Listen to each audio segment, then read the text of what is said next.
नमस्कार. आज बनवणार आहोत सोलकढी. कोकणातली पारंपरिक पद्धतीने थंडगार अशी सोलकढी बनवणार आहोत.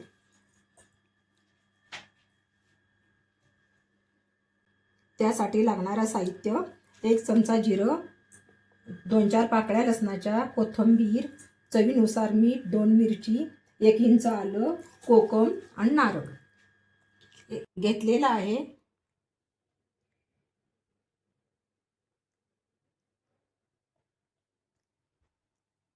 नारळ फोडून त्याचे बारीक तुकडे केलेले आहेत. कोकम कोमट पाण्यात भिजत 10 ते 15 मिनिटं घातलेलं आहे. मिक्सरच्या भांड्यात खोबरं,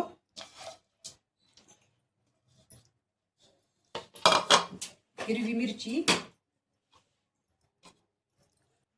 1 इंच आलं, लसूण, थोडंसं जिरं, चवीनुसार मीठ. आता थोडंसं पाणी टाकून मिक्सरला लावून नारळाचं दूध काढून घ्यायचं आहे. आता आपल्याला सुती कपड्याने किंवा गाळणीनं गाळून घ्यायचं आहे.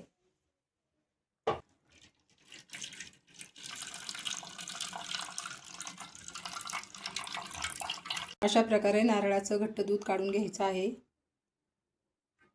उरलेल्या चोत्यात पाणी टाकून अजून गाळून घ्यायचं आहे.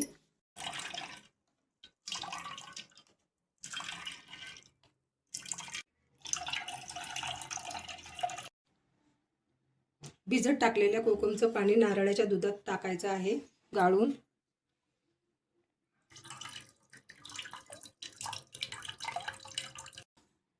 कलर येण्यासाठी बीटाचा पण वापर करू शकता तुम्ही. थोडीशी कोथिंबीर टाकून घेतलेली आहे. चवीनुसार साखर टाकणार आहे थोडीशी. अशा प्रकारे सोलकढी तयार झालेली आहे.